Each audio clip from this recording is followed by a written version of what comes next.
சிவாய. நேயர்களே வணக்கம். அலர்மகள் அஸ்ட்ரோ சேனலுக்கு உங்களை அன்புடன் வரவேற்பது உங்கள் ஜோதிடர் ஸ்ரீ கந்தசுவாமி. இன்றைய பதிவானது மார்ச் மாதத்தில் ஏற்பட போகும் மிக முக்கியமான மாற்றத்தை பற்றியது. மார்ச் மாதம் 3ஆம் தேதி மாசி மாதம் 19ஆம் தேதி அன்று பௌர்ணமி நாள்.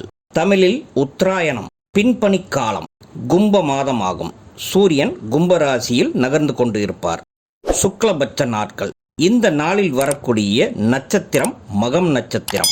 மாசி மாதத்தில் வரக்கூடிய மகம் நட்சத்திரம் நாள் மிகவும் சிறப்பு வாய்ந்தது.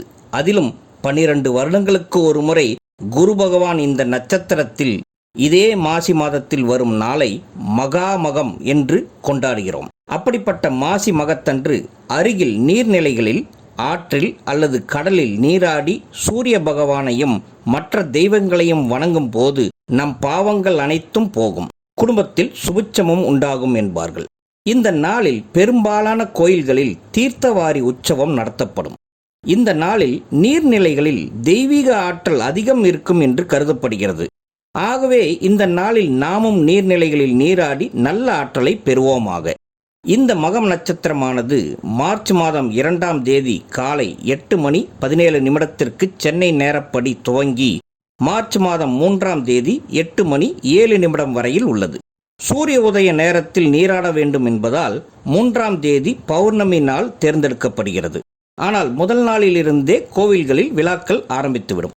இதே மார்ச் மாதம் 3ஆம் தேதி மற்றொரு முக்கிய நிகழ்வும் நடைபெறும். அதுதான் இந்த வருடத்தின் முதல் சந்திர கிரகணம் ஆகும்.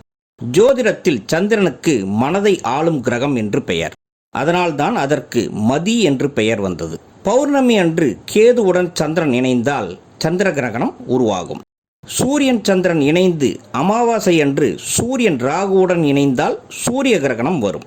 பூமிக்கு ஒளி தரக்கூடிய சூரியன் மற்றும் சந்திரனையே ஒளிமங்கச் செய்யக்கூடிய ஆற்றல் நிழல் கிரகங்களான ராகு கேதுவிற்கு உண்டு. அதனால்தான் கருப்பு பாம்பு என்று சொல்லக்கூடிய ராகுவுடன் சூரியனும், செம்பாம்பு என்று சொல்லக்கூடிய கேதுவுடன் சந்திரனும் சேரும்போது கடும் தோஷம் என்று சொல்கிறார்கள். பொதுவாக சந்திர கிரகணத்தில் 3 வகை உள்ளது. அது முழு சந்திர கிரகணம், பகுதி சந்திர கிரகணம் மற்றும் புறநிழல் சந்திர கிரகணம் என்று சொல்லப்படுகிறது. தற்போது நிகழ இருப்பது முழு சந்திர கிரகணம் ஆகும். மார்ச் மாதம் 3ஆம் தேதியில் வானில் செந்நிறமாக தெரியும். இதை இரத்த நிலவு என்பார்கள். இந்திய கணக்கின்படி மதியம் 3:20 தொடங்குகிறது. தமிழ்நாட்டில் இந்த கிரகணம் தெரியாது.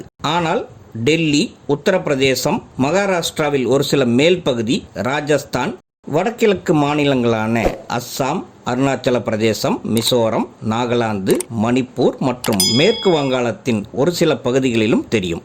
இந்தியாவை தவிர Pakistan, Afghanistan, Iran, Iraq, Australia, New Zealand, Russia, வடக்கு மற்றும் தென் அமெரிக்காவிலும் தெரியும் என்று ஆராய்ச்சியாளர்கள் கூறியுள்ளனர். முழு சந்திர கிரகணமானது 4:33 தொடங்கும். முழு கிரகணமும் விலக ஆரம்பிக்கும் நேரமானது 5:33 ஆகும்.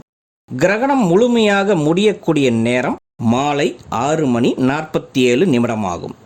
ஆக 3:20 முதல் 6:47 வரை கிரகண நேரம் இருக்கும். இந்த கிரகண தினத்தில் மிகவும் கவனமாக இருக்க வேண்டிய ராசிக்காரர்கள் யார் என்று பார்த்தால் சிம்ம ராசி.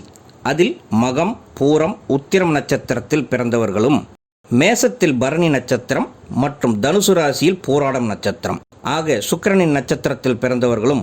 காரணம், இந்த முறை சந்திரன் மற்றும் கேது கிரகம் இரண்டும் சுக்கிரனின் நட்சத்திரமான பூரம் நட்சத்திரத்தில் தான் சேரப்போகிறது. அதோடு செவ்வாய்க்கிழமையில் பிறந்தவர்களும், சந்திரனுக்கு நேர் எதிர் இருக்கும் கும்பராசியில் அவிட்டம் 3 மற்றும் 4ஆம் பாதத்தில் பிறந்தவர்களும், சதய நட்சத்திரத்தில் பிறந்தவர்களும் மற்றும் பூரட்டாதி 1, 2, 3ஆம் பாதத்தில் பிறந்தவர்களும் இந்த காலகட்டத்தில் கவனமாக இருக்க வேண்டும். இவர்கள் சாந்தி பரிகாரம் செய்து கொள்ள வேண்டும். அதாவது கிரகணம் முடிந்த பிறகு வீடு சுத்தம் செய்து குளித்துவிட்டு கோயிலுக்கு சென்று வழிபாடு செய்ய வேண்டும்.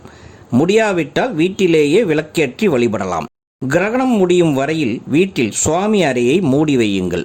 மதிய உணவிற்கு பிறகு கிரகணம் முடியும் வரை எதுவும் சாப்பிடாமல் இருத்தல் நல்லதாகும். உணவு சமைக்கும் பணியும் வேண்டாம். கூர்மையான கத்திகள், ஆயுதங்கள், ஆணிகள் எதுவும் பயன்படுத்த வேண்டாம். காயம் ஏற்பட்டுவிட்டால் எளிதில் ஆறாது. கிரகணம் முடிந்த பிறகு இரவு 8 மணிக்கு மேல் உணவு சமைத்து உண்ணலாம். கிரகண நேரத்தில் மனதிற்குள் மந்திர பாராயணம் செய்யலாம். ஒரு முறை மந்திரம் உச்சரிப்பது 108 முறை சொல்வதற்கு சமமாகும். கிரகண நேரத்தில் வெளியில் நீண்ட தூர பயணமும் தனியாக போவதை தவிர்ப்பது நல்லது என்று சொல்லி அடுத்த பதிவில் வேறு சில சுவாரஸ்யமான தகவல்களுடன் உங்களை சந்திக்கின்றேன். அதுவரை உங்களிடமிருந்து விடைபெறுவது உங்கள் ஜோதிடர் ஸ்ரீ கந்தசுவாமி. வாழ்க வளமுடன். ஓம் நம சிவாய.